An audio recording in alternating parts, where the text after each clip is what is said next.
The 22 billion black hole, which is something we heard about so much during the pension debate, this fiscal phantom haunting Rachel Reeves and Sir Keir Starmer's government.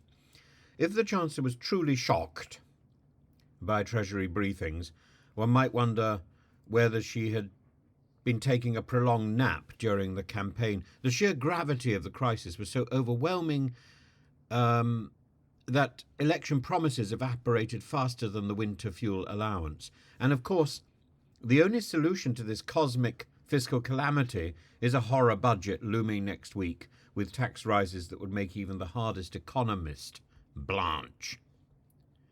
Yet, much like Schrodinger's cat, which of course I personify in the concept of Putin in the Smeg fridge, much like Schrodinger's cat, the black hole seems to exist in a quantum state, both real and unreal. And Reeves and Starmer brandish it as if it were a discovery of unprecedented fiscal recklessness. But upon closer examination, it seems more like a political sleight of hand. The refusal to disclose details about this catastrophic sum under the Freedom of Information requests seems a bit like someone trying to convince us that the sky is falling, but also that we can't look up because the clouds aren't ready yet. We're told that the Treasury has all that it needs to establish accuracy, which in government terms might as well be a code for give us the time to make the numbers look believable. One might have hoped for some oversight from the Office for Budget Responsibility, but alas, they too were not invited to this fiscal party. So we're left to speculate, much like conspiracy theorists, staring at the moon landing footage and claiming that it was all filmed on a soundstage. So let's break it down.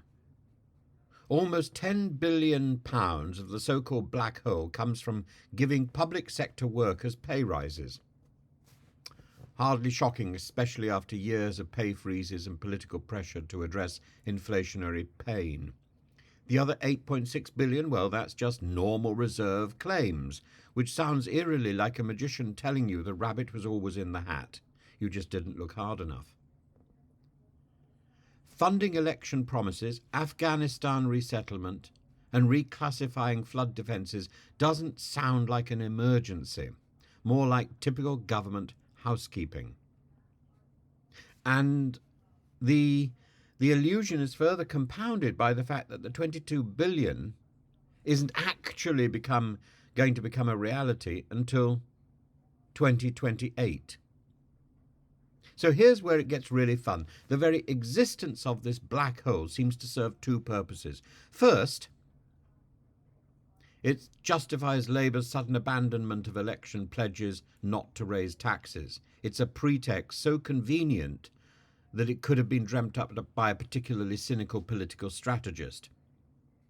Except Dominic Cummings is not part of this government. Second, it provides an excuse to start cutting welfare payments Labour doesn't love. And Reeves' decision to reduce the winter fuel allowance for pensioners, that'll keep them warm, I'm sure. The warm glow of knowing they're helping close a fiscal gap that might not even exist. If you squint hard enough, this all starts to look like a classic bit of political theatre. And as with any play, timing is everything. We're assured that the full details will be revealed eventually, when they're ready. Meanwhile, Starmer is waving the 22 billion figure around like it's an historical truth, etched into the stone tablets of economic wisdom.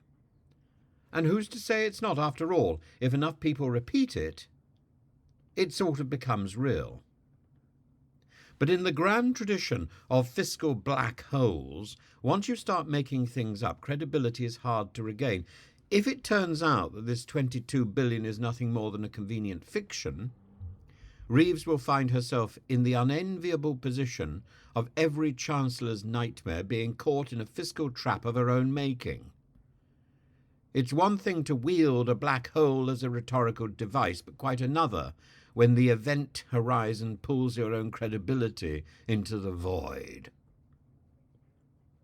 As the late great Douglas Adams said, reality is frequently inaccurate. And in this case, reality might just be a political construct, a financial black hole that's more rhetoric than real risk.